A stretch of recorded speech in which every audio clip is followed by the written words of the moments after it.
welcome to all of our fans watching from Germany and of course from India as well, from the Volkswagen brand. We hope you guys have loved life so far with the action that you've seen on our live stream, and of course seeing your boys in action at the front end of GTC and taking up the entire pack in Global Touring Car Super Cup in the background as well. Jeff Kruger, of course, took the first victory of the day there for Universal Motorsport, and we'll be looking to do more of the same here in race number 2 now as we come under starters orders for this second heat of the Global Touring Cars.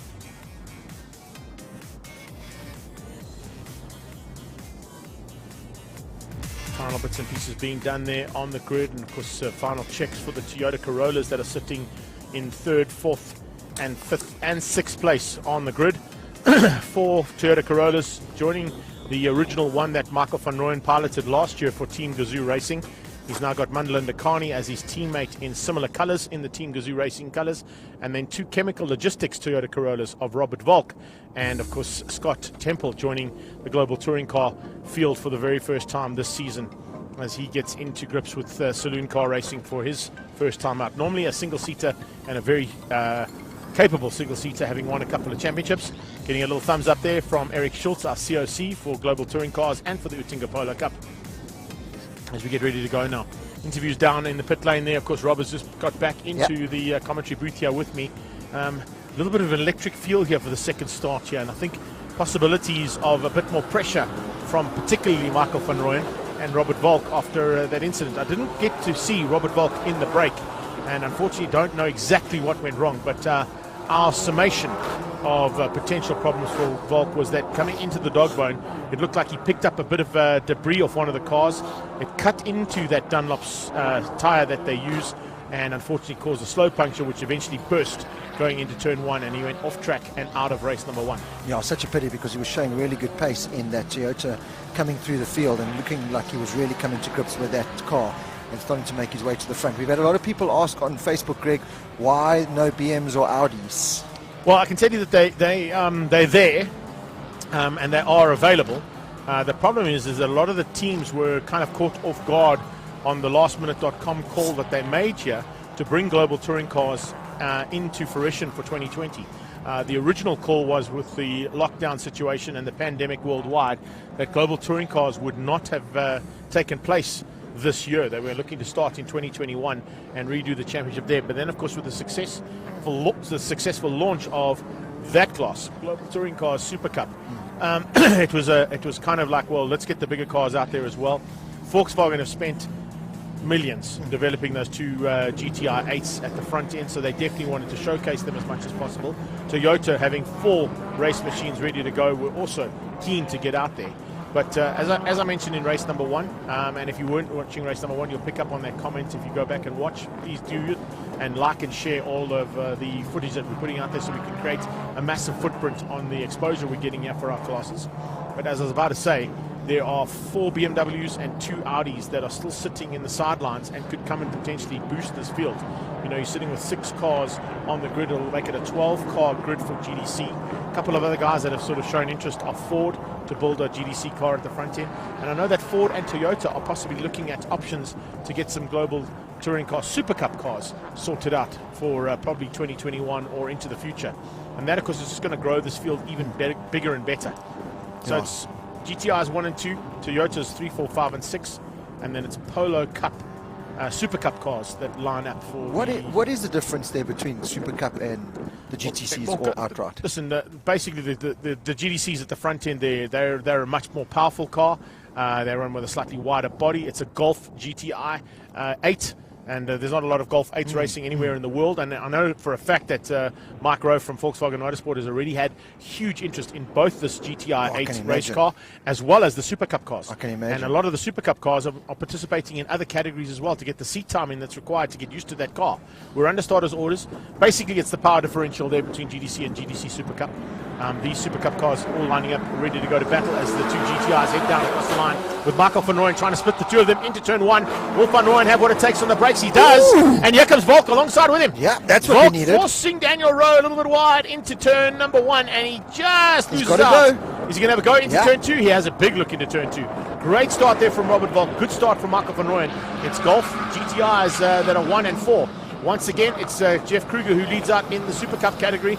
Just behind that, you've got Brad Liebenberg, and you can see much better start there coming out of Manoj Maharaj and Sean Germany, just ahead of the Odacure car of Johan de Bruin. Yeah, they've sorted out whatever issues they had in race number 1 because they were nowhere near fighting it out the way they are at the moment. Ooh, a little bit of tapping going on there early on. A little that's in the Super Cup category. You can see already starting to make those moves. This is exactly what we wanted from Royan and Volk, just to split up those very comfortable GTRs in race number 1. They've done that now. Now we've got a race on our hands. GTR, of course, of Daniel Rowe down in 4th place. He's race 1 winner.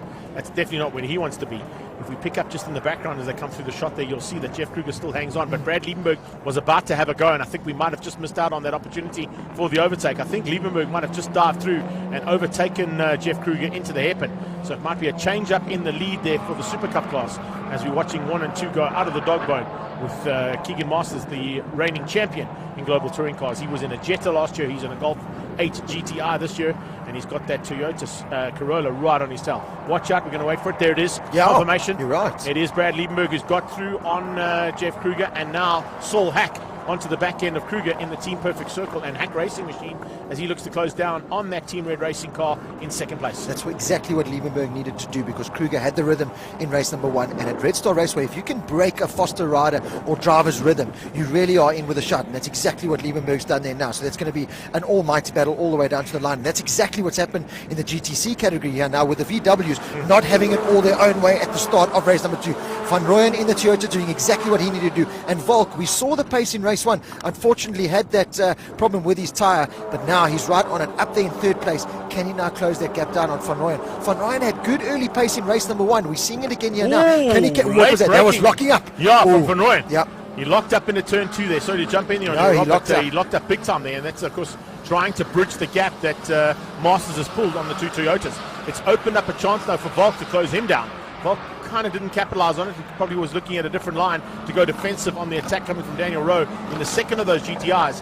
But Robert Volk certainly now in with a chance of closing down on Van Rooyen. If Van Rooyen keeps making mistakes, the Rustenburg Rocket just getting a little bit out of shape into turn 2. He sorted it all out now as they come onto the short straight, and you can see, but running wide there from Volk. He's already had a puncher today. You don't want to run onto the curbs here. They're not very sharp curbs at Red Star Raceway, fortunately, but with race tyres and the low pressures that they tend to run, anything can go wrong, and you've already seen an issue there for Robert Volk in the first heat. The GTRs just look a little bit more planted, especially trying to hold the line compared to the Toyotas. The Toyotas are running a little bit wide, kicking up some dust, whereas those GTRs, the downforce looks a little bit better. They're just able to bring it back online, as you can see from Masters out front. He's just able to double apex it a little bit easier than the likes of Van Rooyen and certainly Robert Volk in the second of those Toyota cars.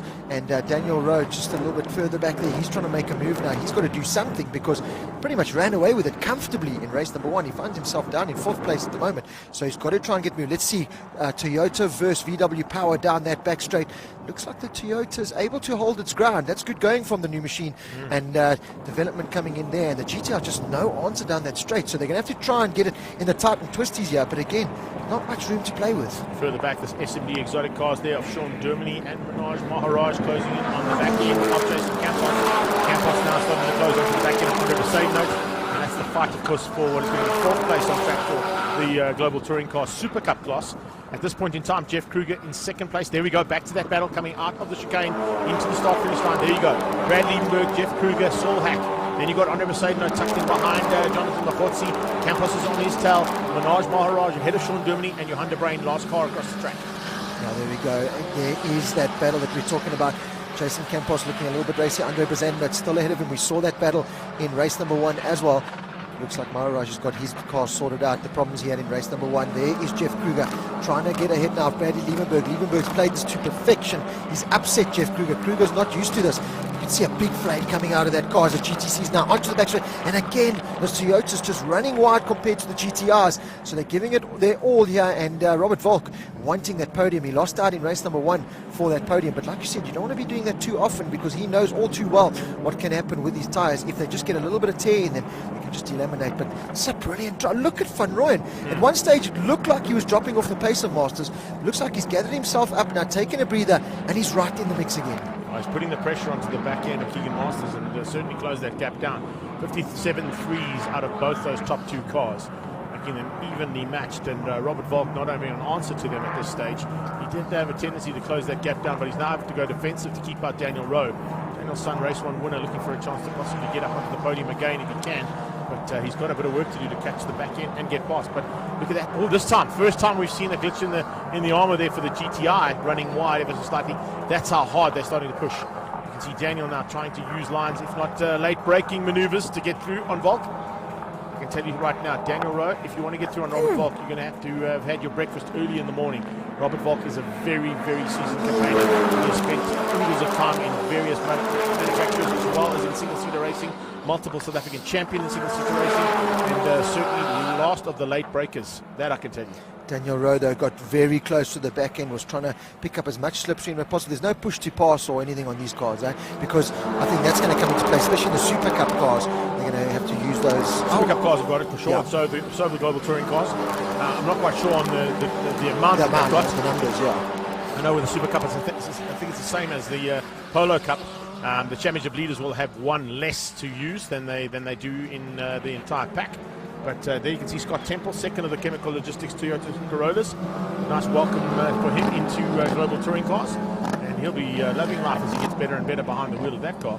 He's certainly a man who can also do a lot of damage at the front end of championships, having won the Formula GTI and the Formula 1600 championships in his career. There we go. It looks like Robert Volk's just composed himself a little bit. You know, he's closed back onto the back of Michael van Rooyen, who's lost a little bit to Keegan Masters. So very much a seesaw effect here from our top 4 drivers. You can see now Daniel Rowe, who was right on the bumper, 6-7 corners ago, on the back of that car there, Robert Volk. It looks like Daniel Rowe just doesn't quite have an answer just yet. Masters, the big number 1 on that car, doing the job to perfection. You could see Van Rooyen's lost a lot of time on this lap, so not too sure if it was a mistake. There's Liebenberg leading the SupaCup and Jeff Kruger right on his tail. But out front, certainly starting just to open up ever so slightly. And Michael van Rooyen, he's got a little bit of work to do if he wants to try and get that back. But now, can't just concentrate on Keegan Masters ahead of him. He's now got to worry about Robert Volk and Daniel Rowe, who are on his tail. Starting to close in on the back of Van Rooyen, that is for sure. So two-way Toyota battle here for second, going to be joined by the Volkswagen GTI 8 of Daniel Rowe. They come into the split flat there. It's a different tyre manufacturer that's involved in this form of racing, so we can't mention that second tyre manufacturer into that corner just yet. No. But great to have them shod by Dunlop. These tyres are absolutely phenomenal. I know there was a lot of work being done in the background for particularly the SupaCup cars to play around with a new tyre that could potentially come in, slightly cheaper option. They're playing around with testing and it's all development of the category with Volkswagen Motorsport behind the helm there in the SupaCup class. But I know, as I said earlier on, potential for other manufacturers to get involved in that SupaCup class with similar type cars. So you can take into, for instance, you go your Toyotas, you could have a Toyota Auris out there, even Runex possibly. The Corolla's running at the front end. Ford have got the Focus and the Fiesta that could come and play too. So, there's a lot. And I mean, even Hyundai. Hyundai have done an incredible job with that rally car of theirs and World Rallycross car that they've entered into. You've got Renault that could come in with the Megane or with the Clio. There's just so much potential here for global touring cars, and particularly with the SupaCup category. Yeah, and VW have always been at the forefront of pouring their money into motorsport. They know it just does help. What wins on Saturday and Sunday sells potentially on Monday, and VW have always been behind South African motorsport, and they continue to do it now in this GTC Cup. Just having a look here, Robert Volk. Again, it's just that seesaw effect. They've pulled away from race 1 winner. Daniel Rowe's just not had the same kind of pace, and it just shows you how vital a race start is. Found himself down there in 4th, and he's just not been able to get the same kind of pace as he had in race 1 and try and get himself into this podium fight, because he's been there, but he's dropped way off now. Maybe just conserving with the last couple of laps, but certainly out of it as we speak now. Maybe looking after tyres for the final heat as well. Remember, they've got one more heat right at the end of the day here for global touring cars and the GTC SupaCup. Let's see whether or not there's going to be any change up here between the two Toyotas. They're coming into that chicane yet again.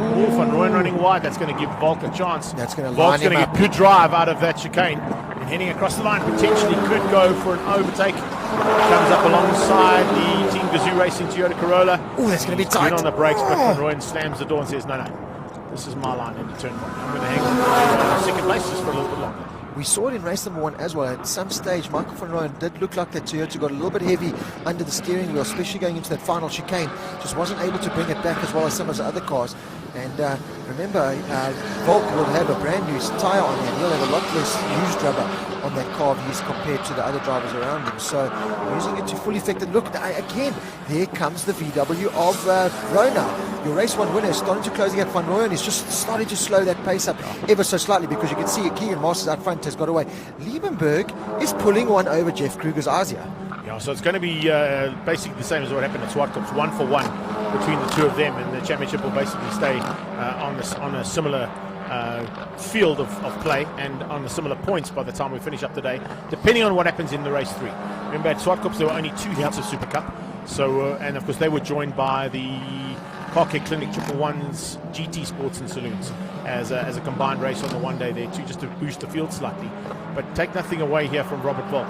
First time out for him this season, first time out in the Toyota as opposed to what he ran last year in the BMWs, and potentially here going to be onto the podium and even into second place after a nightmare start there with that puncture. It was a nightmare start. You can see Daniel Rowe really does just close up here, middle of the track. Seems to lose out on the 2 Toyotas, but in the final sector here, he does just claw it all back. It's going to be a drag race down the back straight here now. Toyota versus Toyota in the slipstream there now is Robert Volk. Can he pull a move on the inside? We saw him late on the brakes, and this seems to be where Michael van Rooyen really is battling to get that Toyota hooked up and put online. Does he hold it this time? Yes, he does. Ooh, and Daniel Rowe running a little bit wide there. Rowe under braking, I think, just went a little bit too hot into the chicane. Comes across the line, he's lost about 10 car lengths there, so he's not going to try and do it again here down into turn 1. Another look from Volk. Volk this time, good on the brakes. Oh, he looks up and runs wide. Oh, that's definitely not what he wanted to do. You can see how hard he was pushing. He went late as he could, but it was just too late to make it stick into turn 1. Oh, that was such a brave move, though. He knows he was getting held up ever so slightly. He's done well to hold on to that third position, though, because just shows you how much time Daniel Rowe lost, because if Daniel didn't run wide in that final chicane, he would have been able to take advantage of that mistake. Someone's gone off. There's massive dust in the background there, so not too sure what's happened there. Like you said, maybe it's coming onto the back straight there. There's a lot of dust being kicked up all around the circuit now, so we can't quite see. If we look out of our commentary van, nothing it's going. Temple. There's a car smoking Temple around. smoking just behind that. So Scott Temple with some problems. I think he ran off maybe in sympathy with his teammate there at the same point, and getting it all locked up and out of shape there. So Scott Temple with a bit of problems on the second car. There's another car with a bit of issues as well. Is that Germany or Menage? That's Menage, I think, the 44 again, car. Yeah, Menage. Bad luck. Having a little bit of a nightmare there.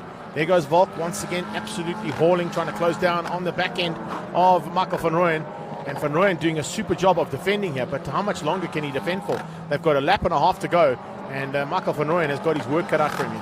How much Dunlop tyres do these cars have left underneath that steering wheel? That man out front, Keegan Masters, just proving why he's got that number 1 plate on. He has been untouched in this race so long, but it's going to be this final battle for the podium. Do not count out the likes of Daniel Rowe, who's sitting there in 4th place. Made a mistake a lap ago. I think he's just got too much. It's going to be between these two. The 2 Toyotas going to battle out 4 brand honours here for 2nd and 3rd place. Behind Volkswagen again, but this time it's not going to be a lockout of Volkswagen. It was 1-2 for Volkswagen in race number 1. Race 2. Oh, Van Rooyen's out of shape!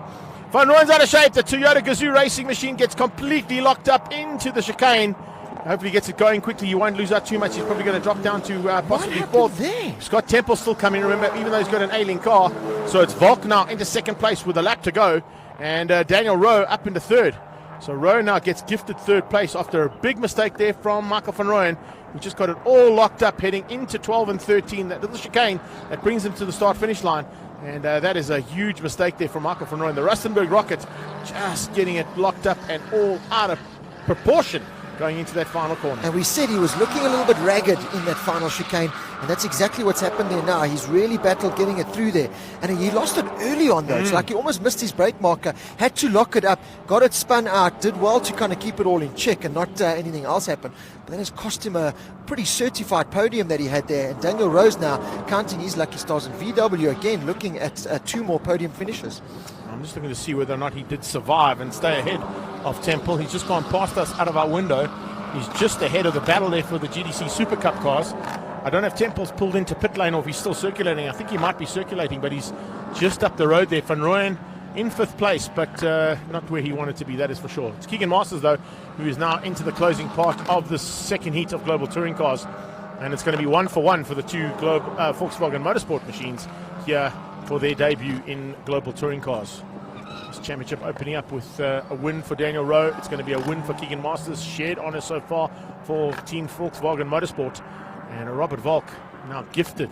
And what a turnaround. Literally from 0 to hero here into second place. But due to the fact there was a big mistake there from Team Toyota Gazoo Racing's Michael van Rooyen. And it could still be a 1-2 here. Have a look in the background. Daniel Rowe coming along, late braking, going to possibly be looking for a chance here as they go down into this last chicane. Daniel Rowe might have a go at Robert Volk and pressurize him into a mistake. We're going to see the car go to the line. It's the GTI of Keegan Masters to take the win. And is there going to be a second place for GTI? No, it's going to be the Toyota. It's going to be Volk a Toyota. hangs on. That's a brilliant drive there from Robert Volk. He was under pressure. He was putting the pressure on Van Rooyen, but he did a brilliant job to pick up that podium after what happened in race number 1, to mentally come back from that and put yourself in. Here's a little battle going on further down. The SupaCup still going on. Yeah, again. Yeah. Campos trying to find a way through there on Andre Besaidnout. Hasn't found one just yet. It's Brad Liebenberg we'll be expecting to come to the line pretty shortly for the win in that category. Somebody's run off. Saw a bit of dust onto the back straight there. Here comes Liebenberg to the line. Shared honours there between him and Jeff Kruger. So 1 for 1 between the two championship rivals. And Solhack yet again in third place across the line there for Team Perfect Circle. Great drive there from the Porsche man. Normally a rear wheel drive specialist, getting to grips with that front wheel drive relatively easily. He beats out Jonathan Mahotsi. And looks like it's going to be Andre Besaidnout come through to just pip Jason Campos to the line. So a good drive there from the two of them. Finish up. Besaidnout will be in 9th, Campos in 10th. But if we look at GTCs, it's Keegan Masters from Robert Volk, Daniel Rowe and Michael van Rooyen. Brad Liebenberg taking the victory in the SupaCup ahead of Jeff Kruger, Solhack, Mahotsi and Andre Besaidnout from Team Perfect Circle. I'll be back shortly. I'm just going to shoot across to get those interviews. Yeah, it's going to be interesting to hear, Greg, what these drivers have to say. It's a pity we couldn't maybe grab a word with Andre Besaidnout and just see what went wrong, because just a late mistake. We don't normally see it from the likes of Andre van Rooyen.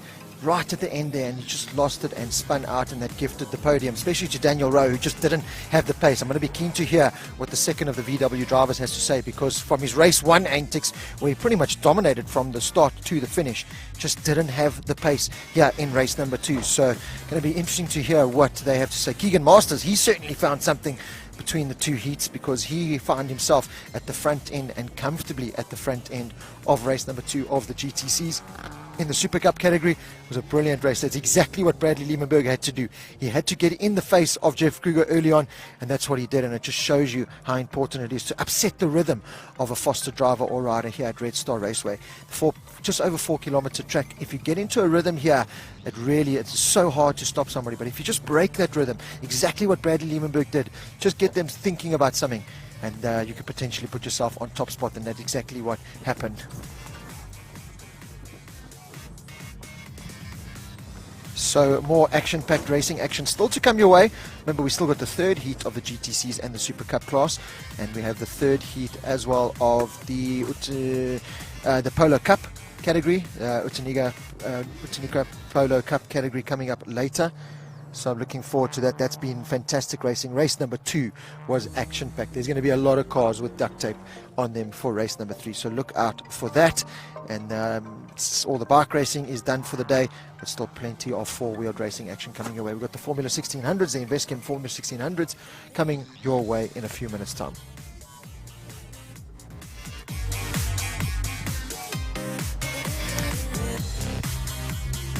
See the wind still absolutely pumping here at Red Star Raceway. It really has not let up, and making conditions a little bit tricky for everyone, but so far so good. No major issues to talk about here at Red Star Raceway, part of the Extreme Festival of Motorsport. The marshals haven't been kept too busy. They've done their job to perfection as always.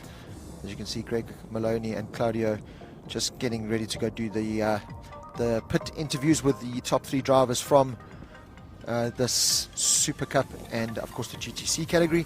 Let's watch Greg Maloney get over a wall. Yeah, there we go.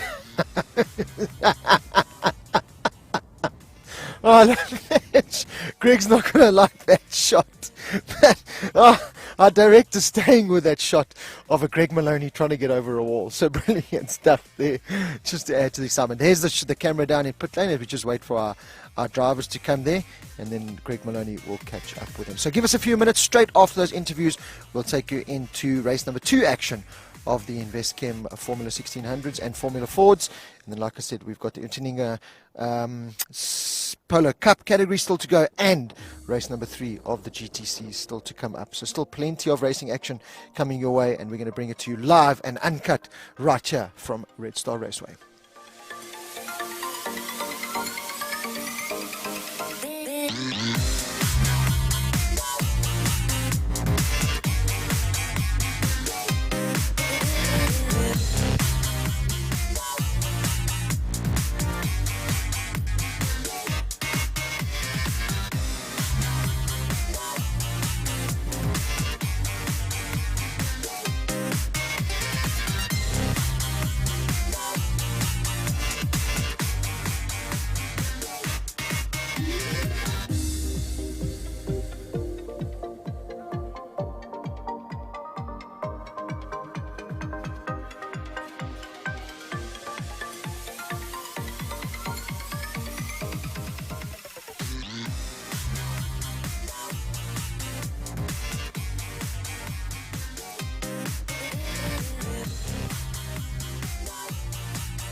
Volkswagen GTI 8, but what a debut for the team.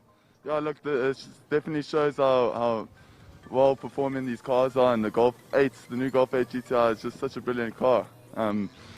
It's been faultless throughout the whole day, and hopefully the race 3 is the same. Do you have to go and flick a coin now to decide who's going to win the next one?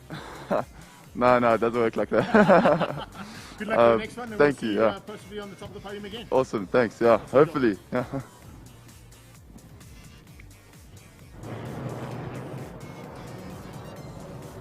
On a similar vein, 1-for-1 between you and Jeff again. Yeah, I think the clean air in the beginning of the race definitely makes a big difference. Towards the end of race 1, I started having a lot of brake fade. And yeah, the engine just starts running really, really hot. I mean, we're close to 30 degrees, if not over 30 degrees here today at Dalmas. And yeah, 1-for-1. It's going to come down to the last race. It's going to be a tight one, but I love racing with Jeff. It's always tight racing, clean racing, and we push each other to limits that we both don't think we can reach. But yeah, at the end of the day, we make each other better racing drivers. So looking forward to it.